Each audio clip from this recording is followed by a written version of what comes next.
Hey everybody, this is Rob Alderman. I'm with Pulp Press, and this is Hit Points and Hummocks. Today we're going to be reviewing the Modern Adventurer's Guide to Guns and Gear, and this is by the Scrying Dutchman. Now, this is a hefty rules supplement designed to bring modern firearms and similar equipment to the 5th edition D&D system. The Scrying Dutchman, he's a small tabletop RPG publisher out of the Netherlands, mostly focused on modern-themed supplements for the crown jewel of the OSR, right, old school essentials, as well as for Shadow Dark RPG, real popular one that hit over $1 million on its Kickstarter.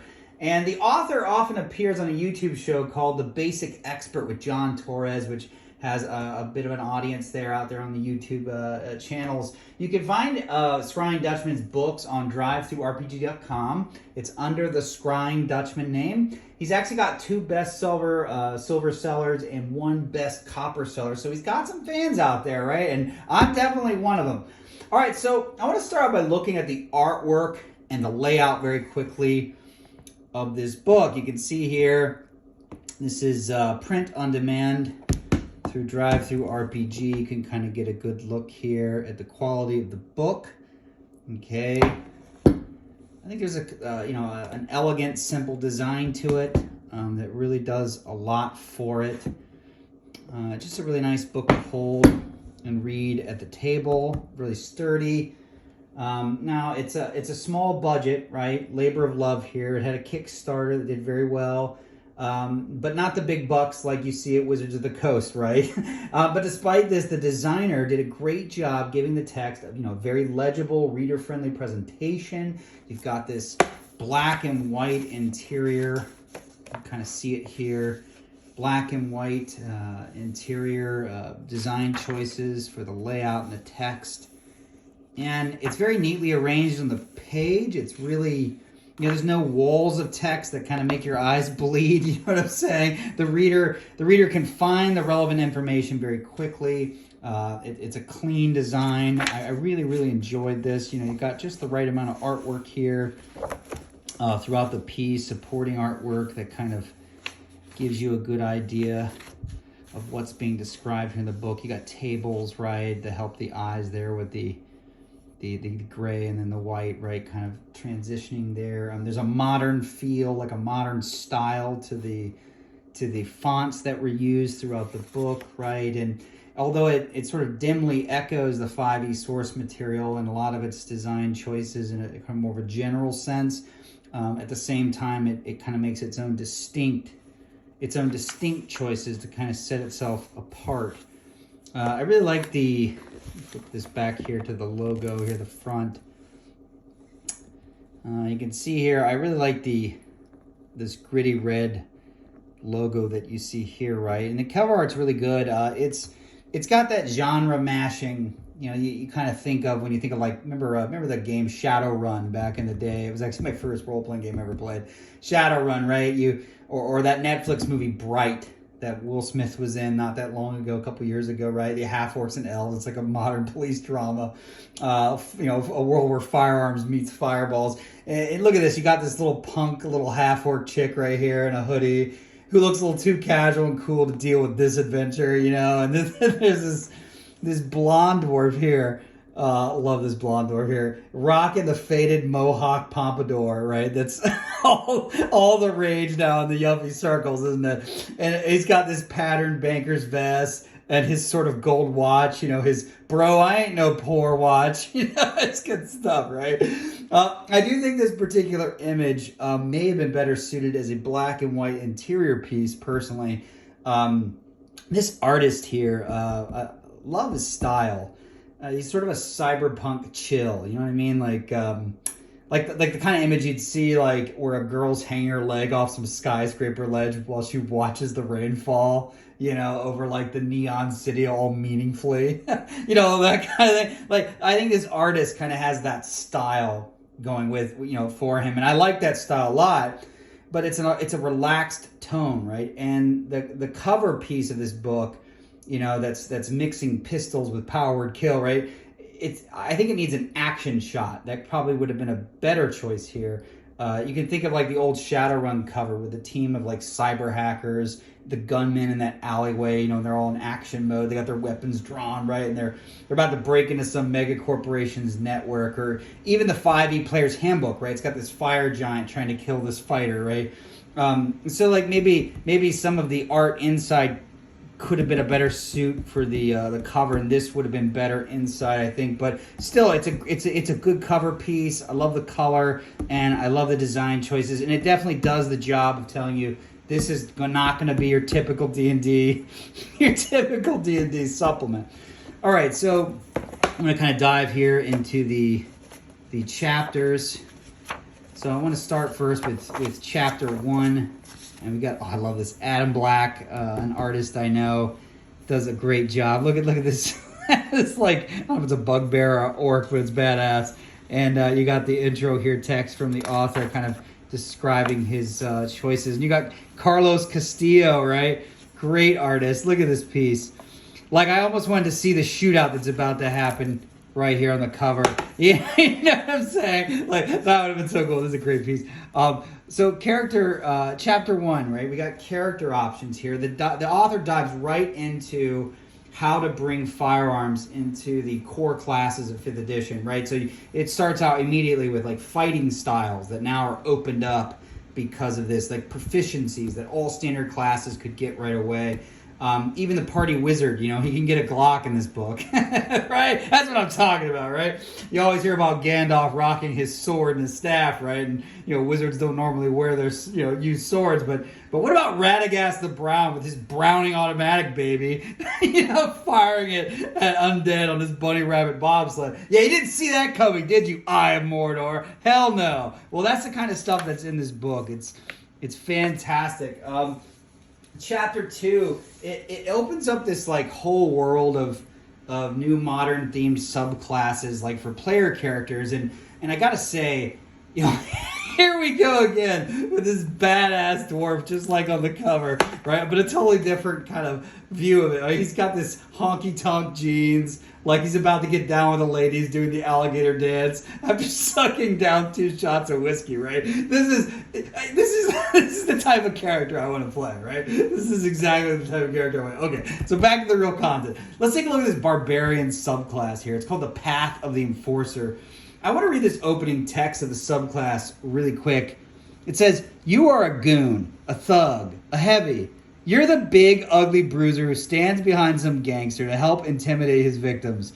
You're the person a loan shark sends out to break some legs or bust some heads when people are late with their payments. Intimidation and violence are your professions, and you're damn good at it." Okay, that's just badass, right? Scrying Dutchman is giving me the mafia enforcer I've always wanted to play.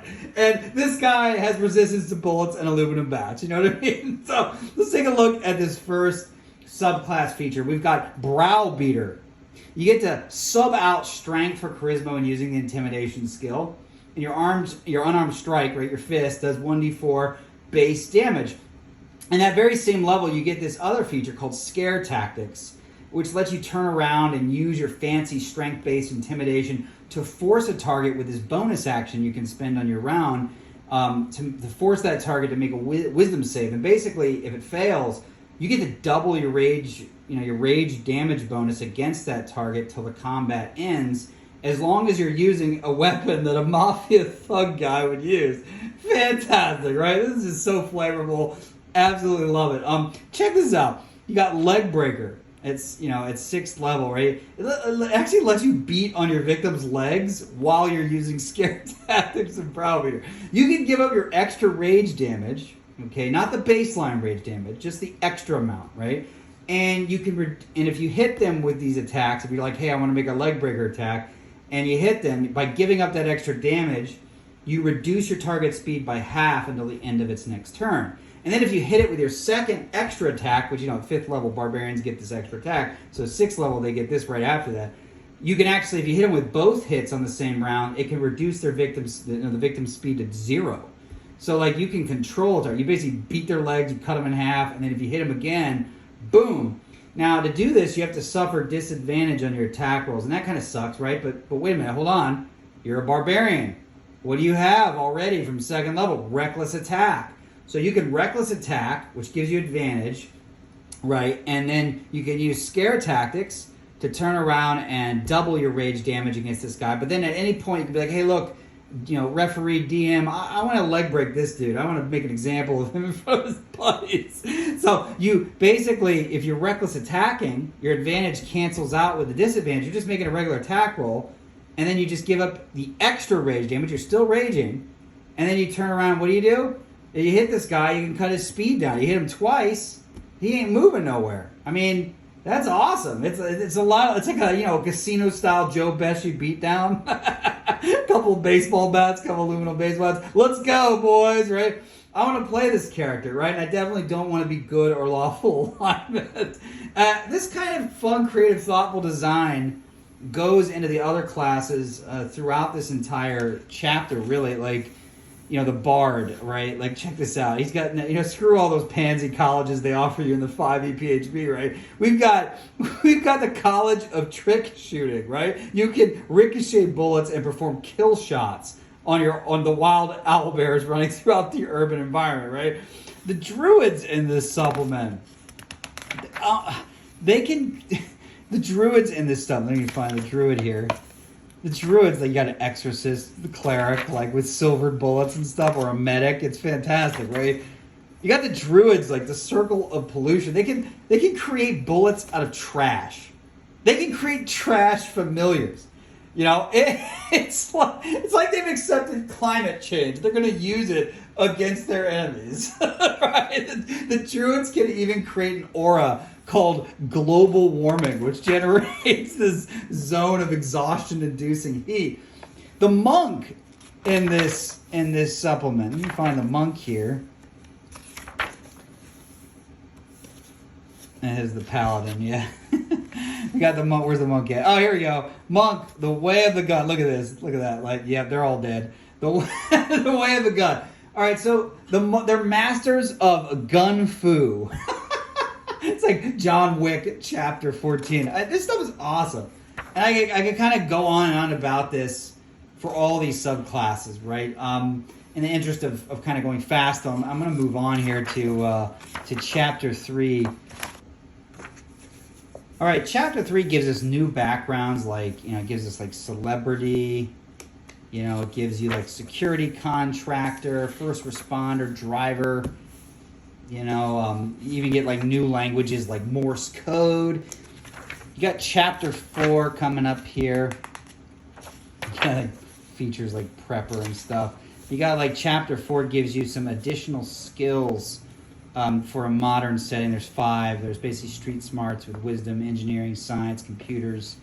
You've got tactics, right? And so it's easy to implement these right into the rules. You got chapter 5. It's all a bunch of new feats. You got a good decent amount of feats here for the game, and you got this is a popular house rule you'll hear from time to time, where they say like, I know a guy, and the guy can. Well, this is actually a feat in this one. It's great. It's gotta have proficiency in street smarts, charisma 13, right? You get to bump your charisma. You gain proficiency with a forgery kit, and then once every certain number of days, right, you can sort of make a contact to do this or to do that. And you can get advantage on persuasion insight checks when you're haggling and making deals. So, it's cool. There's a feat called like paycheck. There it is. Where you can like basically be a government worker and have like a steady government job with a pay that nobody can fire you from. Fantastic, right? Maybe it's a postal worker. GS 13, not going anywhere, right? And then we got chapter. Look at this art. This is good art? This is awesome. I love this. We got chapter 6, which of course is a huge chapter, big part of this book. This is the firearms chapter. So this is where all the good's at, right? We got about 2 pages here of firearms in this opening weapons table. You got a good amount of firearms here. Now, they don't give you like specific models like, 1911 by this company or 357 Magnum by that company. They're more generic, generic categories like, you get your pocket pistol, you got your sawed-off shotgun, your carbine, sporting rifle, right? You got a submachine gun, battle rifle, etc. But later on in the section detailing each of these firearms, it does tell you kind of ammunition and therefore what kind of firearm of your own choice in real life that you enjoy playing with or owning, right? You can kind of quickly attach, oh, this is a this is a that, if you're not able to figure it out off the cuff, although most probably would. So you know it's easy to figure out the translation there on how this is tied to the real world. And you know you kind of see this in the design choices early on. The author talks about trying to balance, you know, more abstract, generic kind of game with real life. And I think he kind of takes a little bit of both, kind of a middle approach. And I like the approach. I think he makes things a little more complex, but he doesn't go so far that it's a little too unwieldy right at the table. So you also have available attachments. This is kind of neat. There's actually attachments and modifications here that each weapon potentially could have. You know, some weapons don't, obviously, but some weapons could be modded, basically. So you can, like, it's, you know, these are starting points. You get these weapons, you start turning around and investing in them, and it's kind of like a video game where you start building up your weapon and making it the personal weapon of destruction that you've always wanted. Kind of like Call of Duty or something, right? Or The Last of Us, where you're like tweaking your weapons at the little tables, you know? I think that's really cool. There's different kinds of ammunition in this book, which I think is pretty cool. Let me see if I can get to it. Like, you got red dot sights. You got, right. You know, you can do accurizing modifications, bayonet lugs, auto sears, right? You got targeting computers, foregrips. I mean, like this, there's cultural firearm modifiers, like orc firearms, which are made a certain way. You know, like elf firearms are a certain, goblin firearms. They even have like angelic demonic firearms, right? I mean, that's so cool, right? There's different kinds of ammo, like high explosive, you know, ammunition, armor piercing, rock salt, right? You've got like thermobaric ammo. You've got, you know, breaching ammo, lethal gas. I mean, there's arcane and elemental ammo. We've got, look at this. You got cold rounds. You know, like, this is really neat. They got silver, the special materials that you often see, like silver mithril, vorpal, adamantium. I mean, there's a lot of cool content in this. And of course, magic weapons, Baba's Bane, you know, like Baba Yaga's something, right? A house or whatever was in that old supplement I never read. Because it didn't look interesting at all. That's just me. But, okay, so like, you've got like a medium crunch here. I mean, this is a lot. I mean, this is a lot of material here. And you can just bring this in. I want to take a look at some particular properties really fast. And I want to kind of I want to compare these to what is in the DMG right now so that you can kind of see what I mean when I say, you know, medium crunch. So we've got the automatic weapon property is kind of what I want to look at since, you know, that's everybody's favorite, right? Okay, so in the 5e DMG, right, the Dungeon Master guy, there's a property, it's just one property called Burst Fire. Okay, and it's really just a couple of, I mean, they have a very spare section on firearms, very simple. And this book obviously is trying to greatly expand on that, right? And you see here that this actually is automatic and burst. Like there's a lot of different properties here that are trying to take into account all the different, you know, real modern weapon designs while trying to balance. Basically, in the generic DMG rules, the original rules, right? When you use your burst fire spray, which is all you've got, you basically are spraying your automatic weapon in a 10-foot cubic area, okay? And that's within a normal range, right? And every creature in that cubic area is going to make a dexterity save, or they're going to take the weapon's damage. And if you do this, you know, fire it out, you're going to expend 10 rounds of ammo. Now, in this book, it works a little differently. It's a little more complex. But it gives us a little bit more versatility, right, between, say, burst and auto. You've got an automatic weapon. Let's say the assault rifle, okay? What we got here is the assault rifle. You can see it right there, okay? Now, this weapon, it does a D8 of piercing damage base, right? It fires its shots normally, one at a time. The range, the normal range, is 120 feet for the normal range, and then 480 feet for the long range. And of course, if you fire at that long range, you're at disadvantage, just like a longbow, right? But if I flick on the auto setting, so to speak, with this weapon, and I just want to spray the crap out of a bunch of little halfling thugs, you know, or trying to take my lunch money or something, I'm still going to target a 10-foot cubic area, just like in the original DMG rules, and I'm still going to expend 10 rounds of ammo. So that means I have to have at least 10 rounds to do this, right? But instead of forcing all these halfling punks to make a dex save, just that's it, I'm going to make a single attack roll in this system, not against the hobbits, but against the area itself. And this means I have to hit an AC of 10 at normal range to succeed, but at long range, it's going to be AC 15. So basically, it's almost as if I have disadvantage of the shot, because statistically, right, it's like plus 4.98 or something, whatever the dumb number was. They always round up to 5, right? So it's almost like I've got disadvantage, but I can still shoot at that long range. Now, if the attack hits that area, now everyone in that area makes a dex save. But the dex save is not a flat DC 10 or 15 or whatever. It's now based on my skill, my character's skill. It's 8 plus dex mod plus proficiency bonus. So it's not a flat DC. It's kind of like a spell DC, and that it uses my statistics, and it gets better as I get higher up in level. So the better I get at this, the harder it is to avoid this particular attack, right? If they fail their save, this is a difference. They take the weapon's full damage or half damage even if they succeed. They do get advantage on the save if I'm at long range. So there you can see there's more complexity here in the rules, right, than the typical standard ones, right? But now you get a lot more diversity in the weapon types and what you can own and the things you can do with them, right? It kind of makes them more standardized. And it's kind of the give and take of these kinds of things when it comes to game design, right? So under the assault rifle's weapon characteristics, when you're spraying it on auto, this is kind of interesting. You can see here, auto 60 to 40, right? That's half of these. Basically, when you're firing it on auto, the range drops. So now the range is 60 in normal range, and the long range is up to 240. Pretty interesting, huh? But it's all accounted for here in the table, and once you get it, it's pretty straightforward. Some DMs and players are going to be fine with this. You know, think back to Pathfinder, for those of you who remember that game, right? Total breeze there. That's like way simple compared to some of those old rules.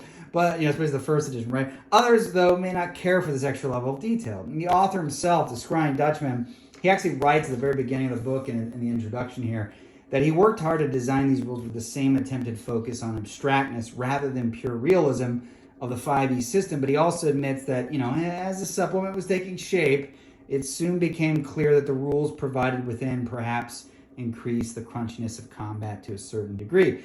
Now, I'm totally fine with this level of crunch myself. I think that adding the complexities of modern weapons of warfare, you know, if you really want to do them justice, probably does require some of that. And it's hard to simplify them and keep them simple without losing something. So, I mean, I'm not a gun nut. My civilian friends knew a lot more about firearms than I ever did as a young man in my 20s, but I was in the Army back in the day, and I was a pretty good shot. I was in the U.S. Army, and I did my 8 years. And again, I don't know very much about weapons. I just admit it. I just knew how to shoot them as needed.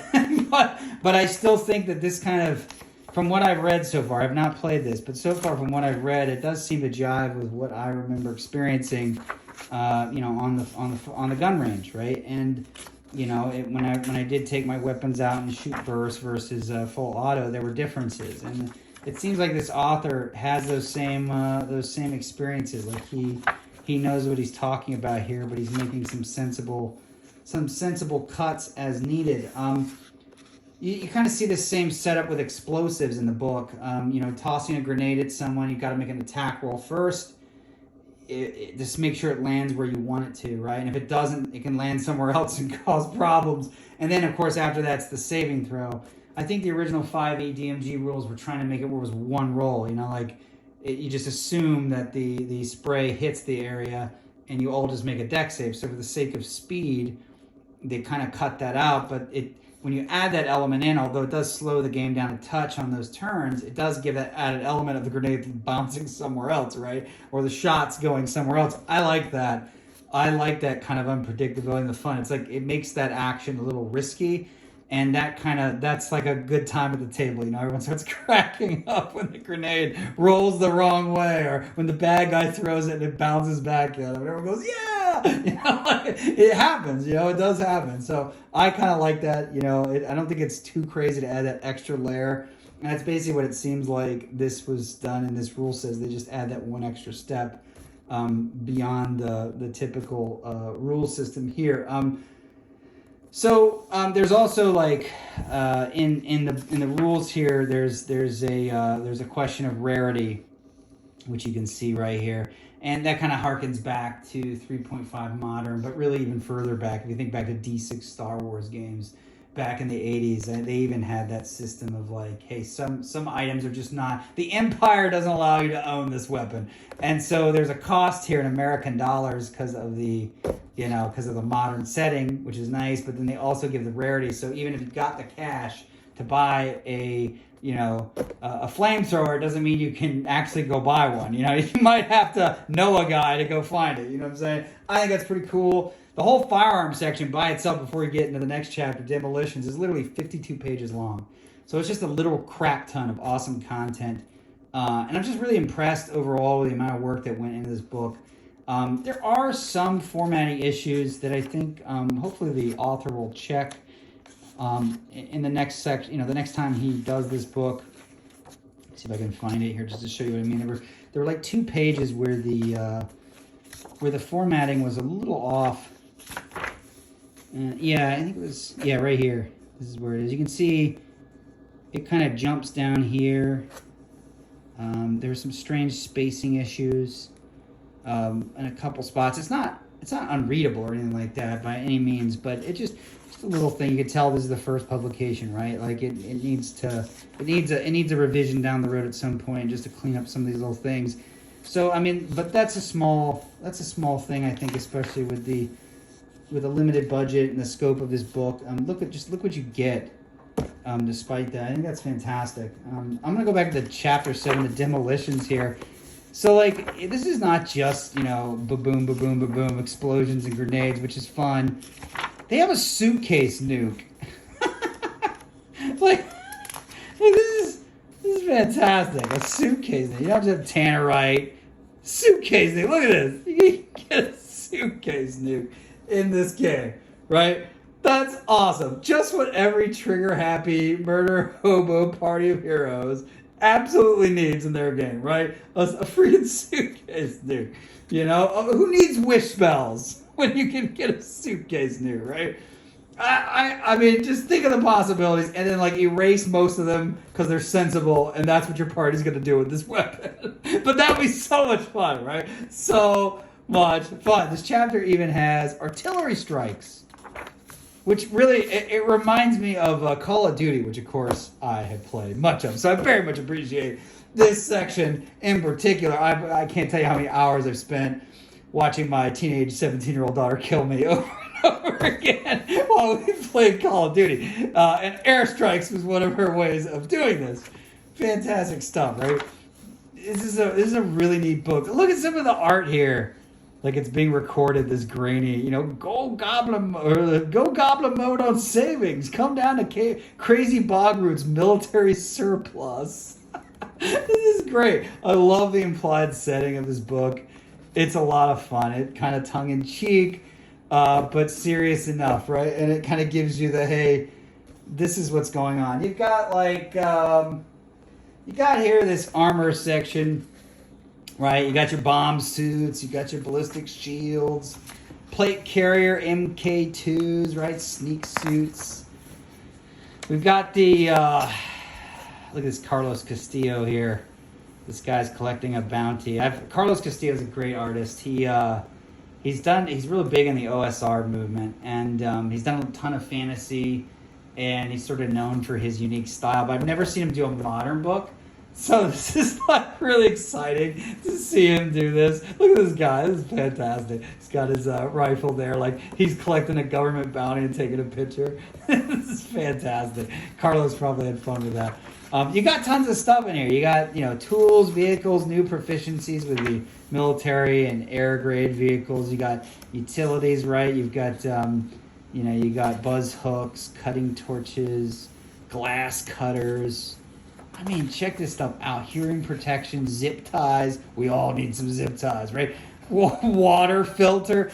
What's kind of cool about this is you can literally, I think you could actually take this book and run a lot of different settings. Not just like bright or shadow run type games or futuristic games like where magic and guns get mixed together.